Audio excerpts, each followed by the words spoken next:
नचना आप नूं नहीं आउंदा ते कहना भी वेड़ा जिहड़ा उच्चा नीवां मैं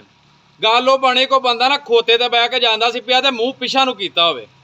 अगों कोई बंदा टक्करिया उन्हें आख्या यार लोग मूँह गांह नूं करके बहिंदे ने तू पिछां नूं करके बैठा आंदा मैं पिछों ध्यान रखिया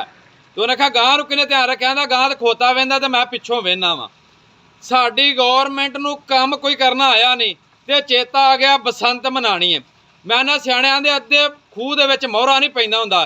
जे बसंत एडी चंगी सी ते इहदा पूरे मुल्क च ऐलान करना सी अपने बच्चे बाहरों लैके आउणे सी उन्हां नूं भी आखना सी डाओ पतंगबाजी ते करो इन्हां दे नाल ते पेचे पाओ ते गुड्डियां उडाओ साडे गरीबां दे बच्चे दा ध्यान इस पासे ला के ते अपने बच्चे बाहर पढ़ाइयां ते भाए ने मैं ना निआणे ते साडे अगे ही कोई नहीं पढ़दे जदों दीयां छुट्टियां वध गईयां ने 365 दिनां चों 265 दिन ते छुट्टियां ने पिछे 100 दिन बचिया ਉਹਦੇ ਵਿੱਚ भी पतंग साढ़े हिस्से च आ गए पिछे 97 दिन रह गए 97 दिनों के विचों कोई निआणिਆਂ ਦੀਆਂ पेपरां दी छुट्टियां हो जाणियां ने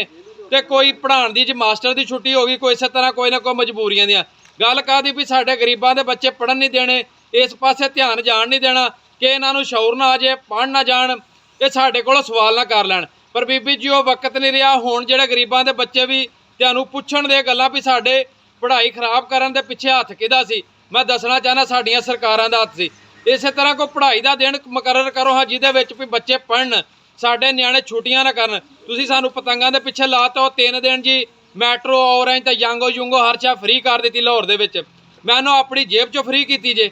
नहीं वो भी साडे पैसे जिहड़े असीं टैक्स दे किसे ना किसे मद दे विच पैसे दे रहे हां साडे पैसे चुक के ते लोकां दे ला ते फ्री करते वो तुसीं ये जिहड़े धक्के नाल लोकां दे स्कूटरां दे उत्ते अल्टीने ला रहे जे भी तार ना तुहाडी धौण ते ना फिरे जान ना जाया होवे मैं ना इस तरह सरवा करो बंदे इकट्ठे करो भी गरीब जिहड़े बेरोज़गार किन्ने ने काम ते किन्ने लोग नहीं जाते उन्होंने रोज़गार दिओ तुसीं वो धक्के नाल अल्टीने ला रहे क्योंकि सिर्फ चंद लोगों को खुश करने वास्ते पतंग डोर ते अल्टीने वालियां दे पैसे वटाने ने बीबी जी इस तरह वोट पक्के कोई नहीं जी होने इस कौम नूं कोई रोज़गार देना पैना वोट तां लभणे जे बाकी नहीं तो ये कौम तुहाडे कोलों इलैक्शन ते पूरा हिसाब लेगी।